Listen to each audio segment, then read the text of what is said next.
Cardinals prospect Victor Scott is running wild in the Arizona Fall League. We're going to update you on what he's doing so far on today's episode of Locked On Cardinals. You are Locked On Cardinals, your daily St. Louis Cardinals podcast, part of the Locked On Podcast Network, your team every day.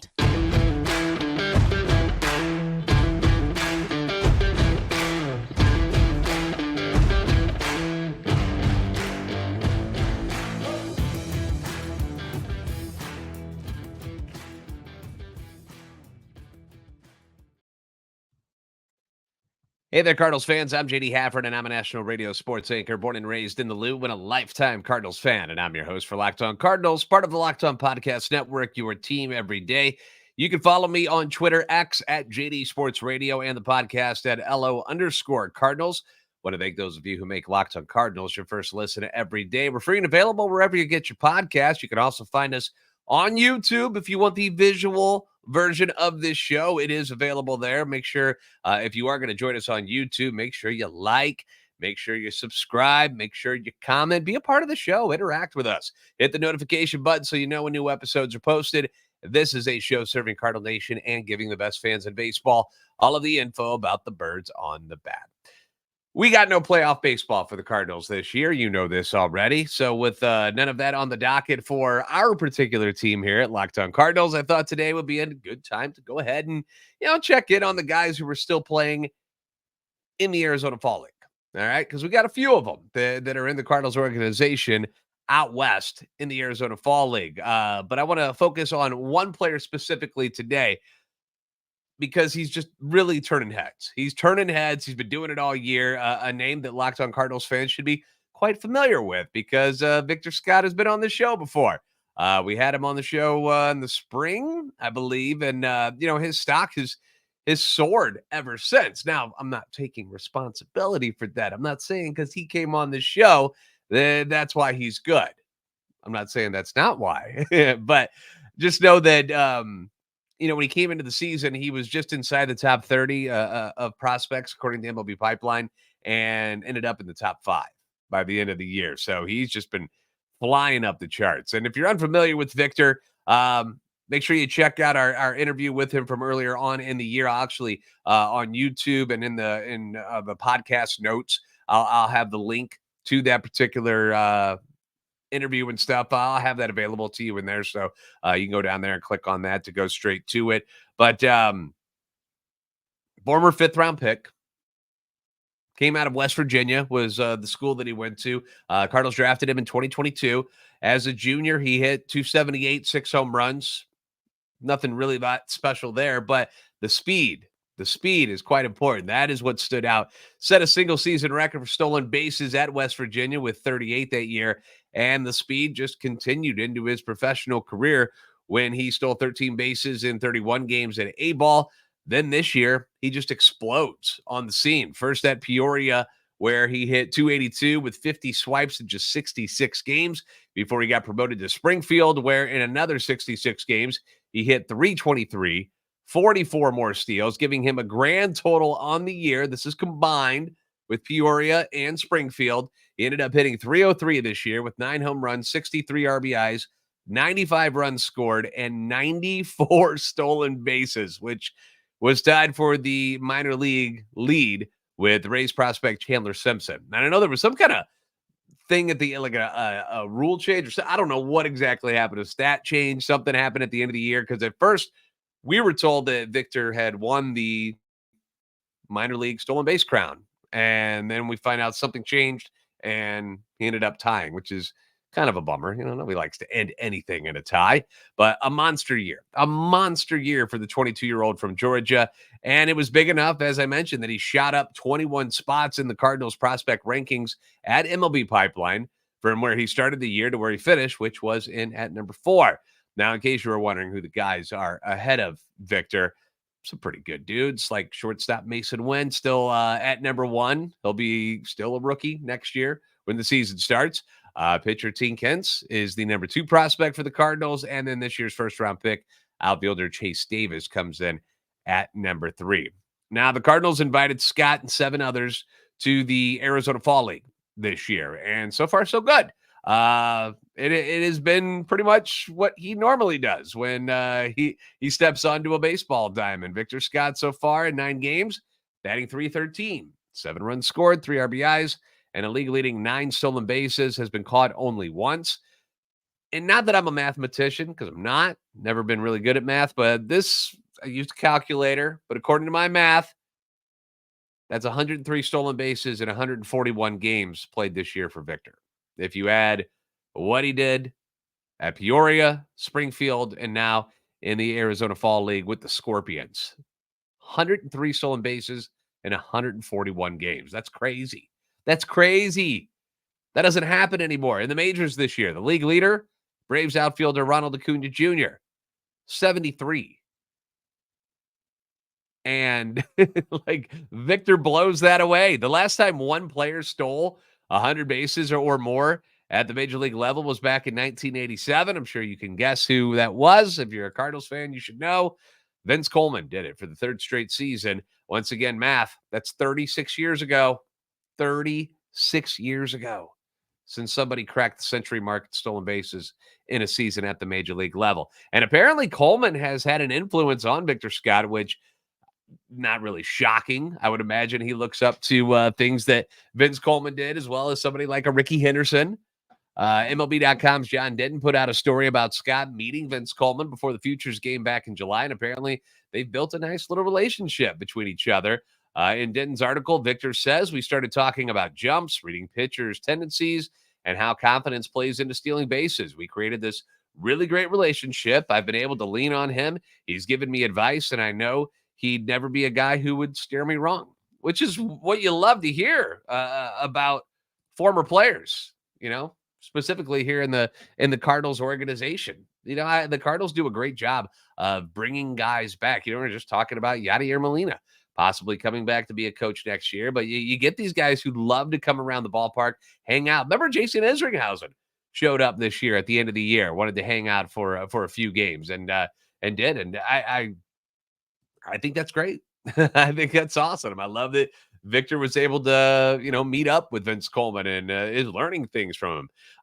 I've never been shy about saying that I prefer a team that in a brand of baseball that utilizes a team speed as much as possible. Like this past year, watching teams like the Reds in the Cardinals division go out and swipe 190 bags this year. That's fun. That is really fun to me.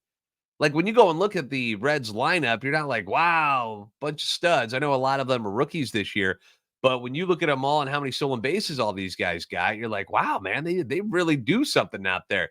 It puts pressure on the opposing pitcher. It puts pressure on the opposing defense. You got a guy who gets on base either by a hit or a walk, and he can turn that single or walk into a double, maybe even a triple. You force the other team to execute more. They got to execute pickoff plays. They've got to handle the ball cleanly during stolen base attempts. I mean, how many times did we see double steals pulled off against the Cardinals this year where a team just stole a run from them? It also forces the pitcher's attention to not be fully on the guy at the plate, but he's worried about runners on base taking off on him. That can lead to some pretty bad pitches, tough concentration situations. And Victor is one of the guys who can cause that type of pressure and problems for the opposition. The Cardinals have power. We know that, no doubt. In a year where guys like Arenado and Goldschmidt kind of had down power years for them. O'Neill, a guy who has 30 home run power, out most of the year. Gorman would have had more home runs if not for the back issues. Donovan, Newpark, Carlson, all injuries this year that led to lower power numbers for them. And still, the Cardinals hit 209 dingers, which was the 11th highest total in all of baseball. So you combine that pop with speed that Scott can bring, plus the speed provided by guys like Mason Wynn, who I know didn't get to show it off much at the major league level when he got called up, but had 17 steals at Memphis this year, 43 at 2 levels in 2022. We know Tommy Edman runs well. O'Neill, when healthy, elite speed. Jordan Walker runs extremely well for a guy his size. And it's a portion of the game that the Cardinals hopefully will be able to take advantage of more at some point in the near future. If Scott continues his ascent to the big leagues, it could make trading someone like Dylan Carlson a little bit easier on the franchise. Scott hasn't played past AA yet, so I would assume he'll start in AAA. But it's just something to think about. And he's an exciting talent. And I think speed's a huge weapon. And if used properly, can really, really put the opposing team in some difficult situations. So I'm excited about it. So we'll keep you up to date on what all these guys are doing in the Arizona Fall League. But just know the Victor Scott still running crazy. It's still circling the bags in Arizona right now. This past week, we had an episode discussing trade possibilities for Tampa Bay Rays pitcher Tyler Glasnow. We're going to go through some of your responses about them next on Locked On Cardinals. The MLB playoffs are getting down to the nitty-gritty here, man. We're down to our final four, which means the clock is ticking on your chance to 100 times your cash on daily fantasy baseball. The playoffs are awesome, obviously. A lot of fun to watch. I wish the Cardinals were in there. It'd be a lot more fun that way. But, you've got a lot of star power still floating around in the final four teams. Obviously, the Phillies got some big names. JT Realmuto, Bryce Harper. I mean, they don't get much bigger than him. Corbin Carroll for the Arizona Diamondbacks, Zach Gallen, Yordan Alvarez for Houston, Jose Altuve, you got Seager, Adolis Garcia, you got all these guys out there. Justin Verlander, who pitched on Sunday, Zach Wheeler, Aaron Nola, Zach Gallen, as I mentioned, he'll be pitching on Monday. And then, of course, Jordan Montgomery, who pitched on Sunday as well. So what you're going to do is pick more or less on stats for these stars like home runs, hits, strikeouts, and more for up to a 100 times payout on Sleeper. Get your picks right, you can win big, and then you can take those winnings, spend it on whatever you need. We're talking about, obviously basic stuff like bills. What about going on vacation? You got a vacation set up, going somewhere for the holidays this year? How about some new jackets and hoodies? Starting to get cold out there here in the fall. Or you could spend it on what I've been spending all my money on recently, and that's Halloween candy and scary movies. It seems to be where my wallet goes. But to make things even better, a little gift for you. We got the promo code Locked On. That's LOCKEDON, and you'll get up to a $100 match on your first deposit. Terms and conditions apply. See Sleeper's terms of use for details. Check out Sleeper today.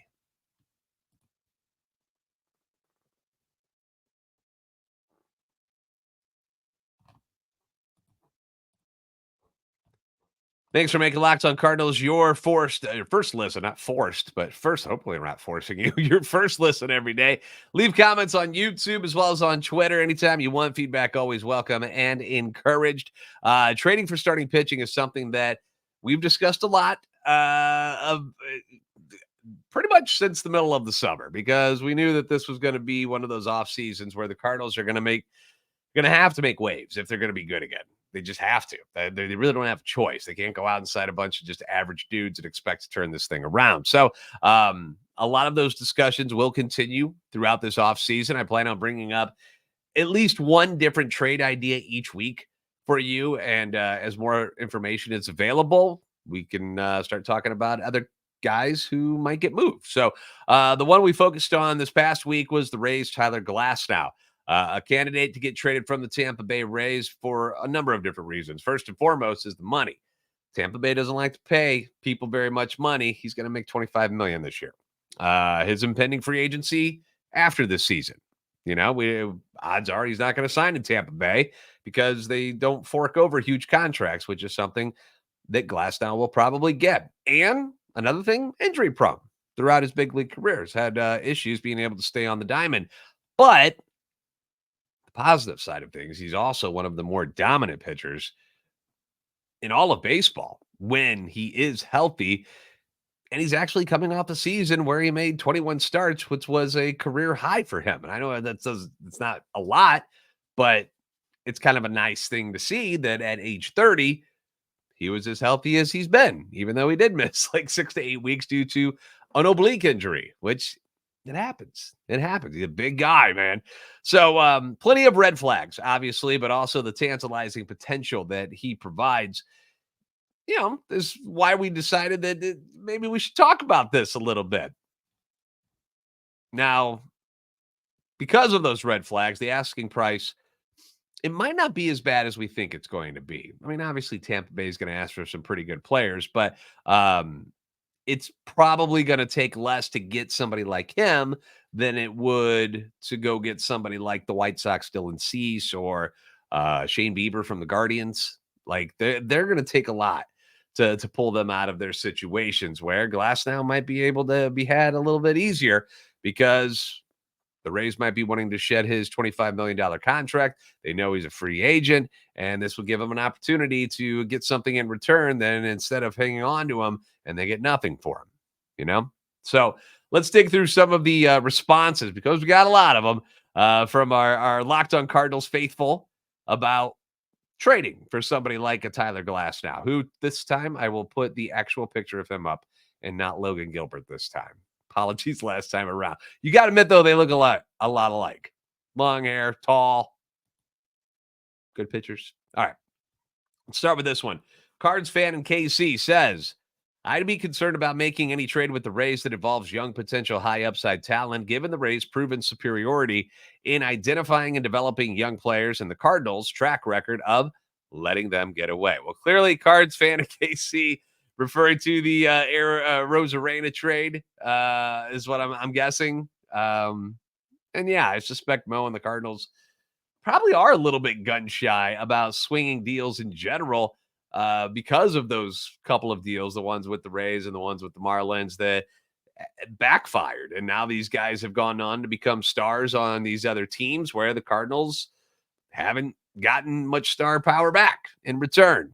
Although I think maybe this year's trade deadline probably helped kind of settle those nerves a little bit. You know, Mo had to swing a few deals there, so maybe he's over the hump when it comes to being nervous about trading things. Although the shoe was on the different foot, where people were coming at him trying to get people from him. It wasn't the other way around. But you know, there's a risk in any deal that you make. Nobody knows what's going to happen when it's all said and done. I mean, the Cardinals have won a lot more deals, and I mean a lot more deals than they've lost. But they've certainly taken a couple of L's with the Ozuna deal and the Arozarena deal, at least so far, because Matthew Liberatore and Tink Hintz were acquired in that deal, and we're still kind of waiting on them. But, you know, Hintz is your number 2 overall prospect. Liberatore, you've seen flashes of brilliance, including that gem that he threw against the Rays this season. So I am certainly not somebody who thinks that he's a bust by any means, at least not yet. I'm not ready to call him that yet. And Tink Hintz has done nothing but progress and looks like he's going to be a special player. So Luke Kendall says, my concern with Glasnow is his age against his position as a starter. Full-time top-end starter should be averaging 25 to 30-plus starts a season in a standard 5-man rotation. Glasnow last year, for the first time in his 8-year Major League career, started 20-plus games. He's not an innings eater. He's not really a strikeout guy, and his ERA year over year has been a roller coaster. Do I think he has potential to have a breakout year and get 15-plus wins, 175-plus Ks, and a sub-3 ERA? Yes, but that becomes increasingly difficult when historically, before the age of 30, he's never been a dominant starter. I pass. He's going to demand more than the Cardinals should give up for what is essentially a number 3, low number 2 starter. Thank you, Luke. Well thought out. I will say this. I'll have to argue with you on this one point. He is certainly a strikeout guy. I got to disagree with you there. He has proven that he is one of the top strikeout pitchers in the league. 162 punchies in 120 innings this year. That's 12.2 strikeouts per 9 average. 2021, he was at 12.6. 2020, 14.3. And then for his career, he's at 11.5. So he is a strikeout guy. Like he didn't have enough starts to qualify this year or any year. But this year's leader was Spencer Strider, 13.4 strikeouts per 9. Followed by Blake Snell, 11.7. So if Glasnow had enough starts, he would have slid right into the number 2 spot there in all of baseball. So you can't say that he's not a strikeout guy, but your concern over his durability certainly has merit for sure. It's the one reason that a deal for him makes me extremely, extremely nervous. I don't like trading for guys who have a history of not being on the field a lot. And you'd hate to give up someone like in this episode that we did where, you know, you had a bunch of different names. We had 4 or 5 different trade scenarios that we just threw out there just to see what people thought about him. But, someone like Tommy Edman, Ivan Herrera, Gordon Graceffo, or any of the names that we mentioned, you would hate to give them up and then not get Glasnow for a full season. That would be horrible. That would be a huge, huge no-no. And the other thing is to expect more than 20 starts from him. Wouldn't that just be a mistake on the part of the Cardinals? Like, he's only done it once. Like, what's making you expect that he'll do it consistently from here on out as he's gotten older? It's a major risk. And personally, it's not what I think the Cardinals should go after. I need consistency. The Cardinals need consistency from the rotation. You want guys that are going to be there every fifth day. And injuries are going to happen to a lot of players, and guys are going to miss time here and there.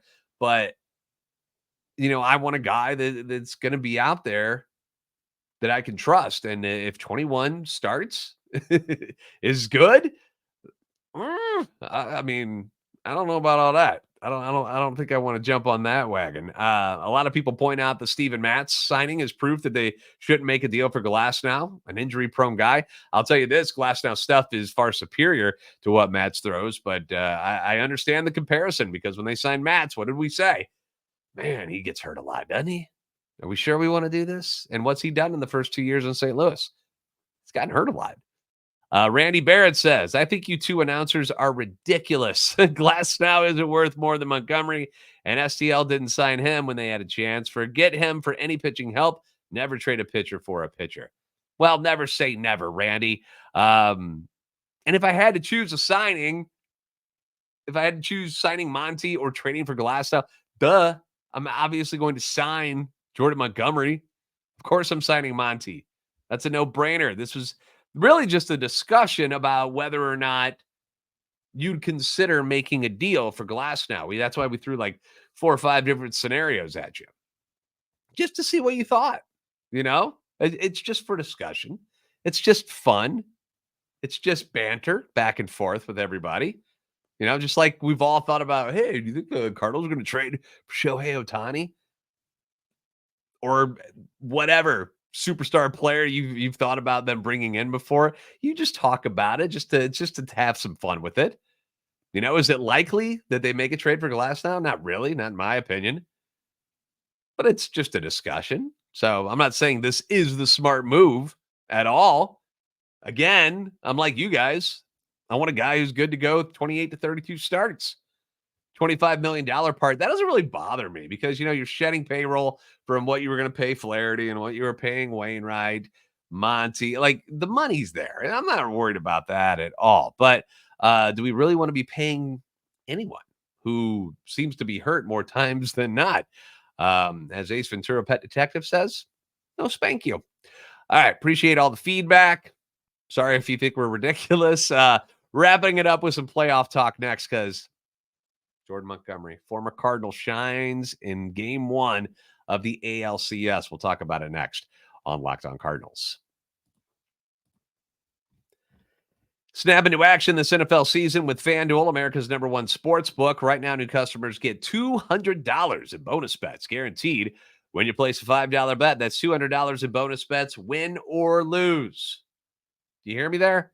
Win or lose, you still get the $200 in bonus bets, even if you make a bad bet and you lose.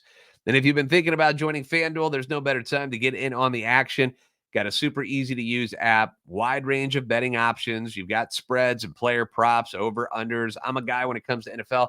I like betting on the spreads. Those are my favorite things to bet on. The player props frustrate me because you'll get like 3 out of 4 right, and that last one will be short, and you're like, But spreads, I do pretty well with those so far. NFL action here on Sunday. I had the Dolphins covering against the Panthers. It was a big one, too. It was like 14 points. But the Dolphins at home, and it got scary there for a little bit. I normally don't like spreads that are that big at 14, but I just felt like the Dolphins were going to run away with it.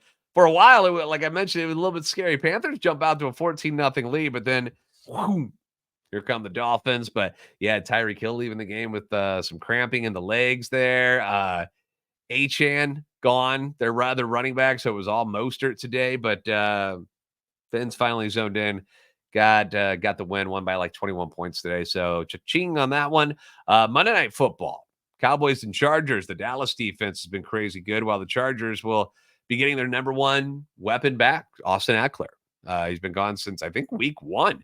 So should be a fun battle in LA. Cowboys favored by 1.5 as of right now. And I just haven't seen a whole lot from their offense that I trust. So I'm kind of leaning towards the Chargers in LA in this one, even though they choke all the time. But I don't know. Just kind of feels like, they've had their bye week and they're going to be rested and ready to rock and roll. So visit FanDuel.com/LockedOn. Kick off the NFL season. FanDuel, official partner of the NFL.